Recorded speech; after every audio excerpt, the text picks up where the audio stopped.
Good morning, true believers. Marshmallow Man coming to you live from the neighborhood of Stevens Forest in the village of Oakland Mills, Columbia, Maryland, on Saturday, April the 13th, 2013. What would look like to one and all to be a bucolic day. The sun is out, the leaves are coming out, trees are flowering, birds are chirping in the air, planes are flying on the path to and from BWI. However, the quiet that's in this calm community is belied by the tension of the contested CA board election.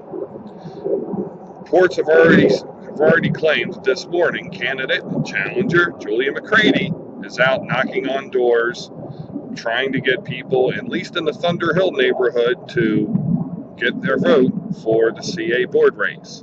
Alex Akemian, however, is plotting with his ABC, CCD, and HCCA buddies to do whatever it takes to win the election. I have never seen so much import placed on CA board elections than this year. I don't know why that is, but I can speculate. Of course I will.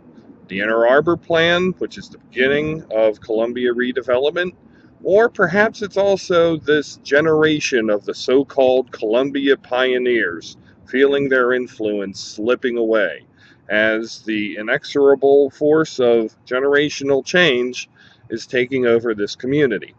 And I find it quite ironic that a bunch of people who are now in their 60s and 70s, who came to Columbia 40, 45 years ago to find tolerance, to find peace, to find an opportunity to make a community unlike any other in the state or country.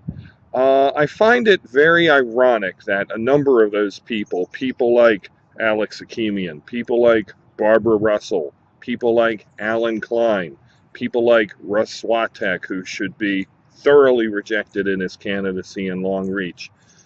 I find it very ironic that these people are now the ones against progress. And they've been against progress for many years, as if the generations coming up, certainly my generation and generations behind me, don't have that same right that they had. It was Thomas Jefferson who said a revolution should occur in this country every generation. Well, now it's time for this generation to have its shot to make Columbia awesome for the next 45 years and beyond. I hope that when I get to be along in years, that I don't show the same intolerance that people like the four people I mentioned and their colleagues and counterparts and co-conspirators show. It truly is ignorant. On other matters, I have had a fun week.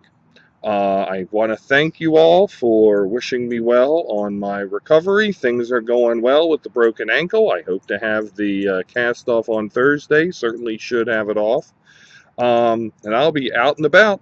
Certainly intend to be walking around on Election Day, at least in Oakland Mills, hopefully cheering Julia McCready on to victory. I've spent some time doing some other things. I engaged in a spirited discussion with Barbara Russell on the HCCA listserv earlier in the week. It's hard to imagine that I was once president of that organization. They have gone so far afield, and they seem to have accumulated every fruit and nut in Howard County. Anybody rational or sane there, just be prepared to get what you get. Anyway, she has ideas about election reform in Columbia. Columbia elections and village elections should be subject to the same regulations as public elections, and it's just a whole lot of this to go nowhere. So she didn't ask me to resign. She didn't tell me I was unethical. She didn't tell me I should quit. So at least I got B-level idiocy out of Barbara Russell, not the typical A-plus level idiocy that she tends to spew. So I guess that's a good thing. So that's about all that's going on here, true believers. I urge you all to get out and enjoy this wonderful weekend, and I will see you on the flip side. Have a wonderful day.